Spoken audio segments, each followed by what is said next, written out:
तीसरी बार चुने जाने पर शी जिनपिंग ने क्या कहा है वो बड़ा अहम है।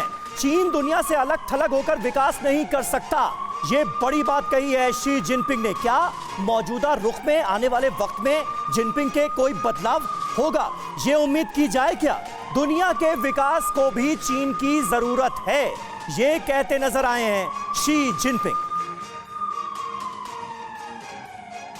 तो चीन दुनिया के साथ अलग थलग रहकर विकास नहीं कर सकता, ये किसने कहा है? चीन के सर्वशक्तिमान नेता राष्ट्रपति शी जिनपिंग ने कहा है। लेकिन बड़ा सवाल ये भी है, कई बार ये देखा गया है चीन की कथनी और करनी में बहुत अंतर है। तो क्या सिर्फ दिखावे की बात है ये शी जिनपिंग की, या वाकई में वो चाहते हैं अपने पड़ोसी देशों के साथ, दुनिया के दूसरे देशों के साथ जिनके साथ चीन के संबंध खराब हैं, उनके साथ संबंध को बेहतर किया जा सके अपनी इस नई पारी में? ये बड़ा सवाल है। लेकिन चीन में जिस तरह से कम्युनिस्ट पार्टी के संविधान में संशोधन किया जा रहा है, ये अपनी जमीन पर नर्सरी बना के सिर्फ झाड़ बेचकर साल में 2 करोड़ कमाते हैं। उनके सीक्रेट्स को सीखना चाहते हैं तो फ्रीडम ऐप को अभी डाउनलोड करें। उससे साफ है कि जिनपिंग ने अब आजीवन राष्ट्रपति बने रहने का जो फैसला है वो कर लिया है और इसका भारत पर बड़ा असर होने वाला है। आइए समझते हैं कि क्या असर होगा, कैसा असर होगा और क्या भारत के लिए खतरनाक रहेंगे शी जिनपिंग। इंफॉर्मेशन वॉल पर सारी डिटेल्स आपके सामने रखेंगे। देखिए, भारत चीन बॉर्डर LAC, जिसका जिक्र मैं इससे पहले भी कर रही थी, यहाँ पर टकराव की स्थिति बढ़ सकती है, ये एक संभावना है। दूसरी बात, क्या अटैकिंग मोड में आ सकता है चीन, इसके भी कयास लगाए जा रहे हैं। गलवान जैसे टकराव होने की भी दोबारा आशंका है, इस बात के भी कयास लगाए जा रहे हैं। एक्सपर्ट्स हमारे साथ हैं, उनसे बात करेंगे इस बारे में। डोकलाम जैसी घटनाएं भी बढ़ सकती हैं, चीन और अग्रेसिव अप्रोच भारत के जो बॉर्डर वाले इलाके हैं वहां पर कर सकता है। LAC पर उकसावे की घटनाओं में इजाफा होगा, यह भी तय माना जा रहा है।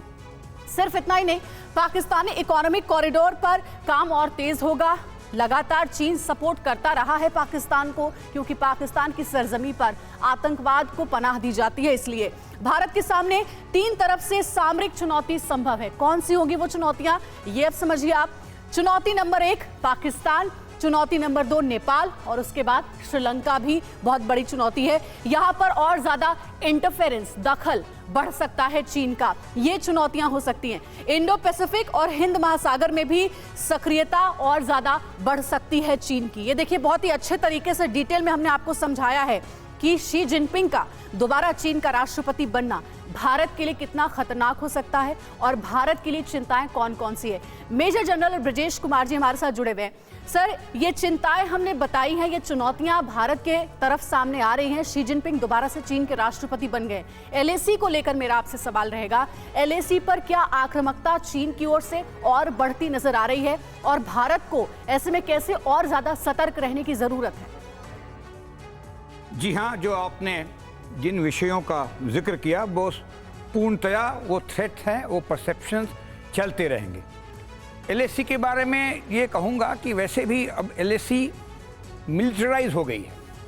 इसका मतलब LAC में जो पहले जगह खाली रहती थी, अभी वहाँ फ़ौज रहेगी दोनों तरफ से, या फ़ौज के अंश होंगे और फ़ौज थोड़ी दूर पीछे होगी।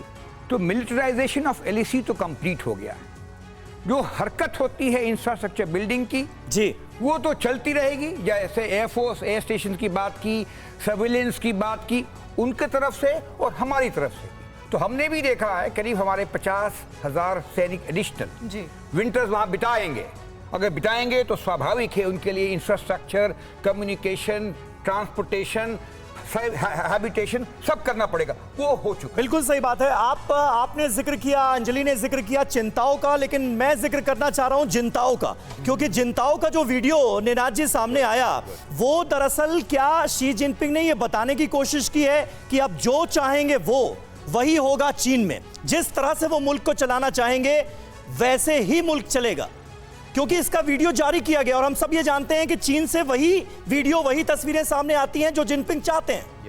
हु जिनताओ को अगर आप चाइनीज वाइबो जो चाइनीज ट्विटर है सर्च करें तो अब उनका सर्च नहीं हो सकता है, उन्होंने ब्लॉक कर दिया है। देखिए हु जिनताओ 10 साल तक जब चाइना के प्रीमियर थे जी, तो उस 10 साल में लाइन ऑफ कंट्रोल पे ज्यादा खतरा नहीं था। हु जिनताओ की एक रेपुटेशन थी कि वो वर्ल्ड के साथ मिलके चाइना को बड़ा कर रहे हैं, चाहे वो ट्रेड में ईयू के साथ हो या अमेरिका के साथ भी रिलेशनशिप उस समय ऐसे थे कि एप्पल जैसे कब आया, एप्पल जब चाइना में आया तो हु जिनताओ के जमाने में आया। इससे 3 चीजें मेरे ख्याल से लगती है, पब्लिकली ह्यूमिलिएट करके कहना, तो ही वो कह रहे हैं कि यहाँ एक तो मेरी ही चलेगी, यू नो माय वे और द हाईवे। दूसरा ये कह रहे हैं कि एकोमोडेशन का टाइम अब चीन के साथ खत्म हो गया है। अब चीन एक ड्रामेटिक कन्फ्रंटेशनिस्ट मूड में है, पर एक खतरा चीन के लिए है, इसको अंग्रेजी में कहते हैं ओवर एक्सटेंशन। अगर आप बहुत चीन चाहे जितना भी बड़ा पावर हो, ठीक है, ईयू, इंडिया, चाइना, अमेरिका को एक साथ नहीं लड़ सकता। तो मेरे को लगता है कि ये खतरा चाइना के लिए भी उतना ही बड़ा है। ये अपनी जमीन पर नर्सरी बना के सिर्फ झाड़ बेचकर साल में 2 करोड़ कमाते हैं। उनके सीक्रेट्स को सीखना चाहते हैं तो फ्रीडम ऐप को अभी डाउनलोड करें।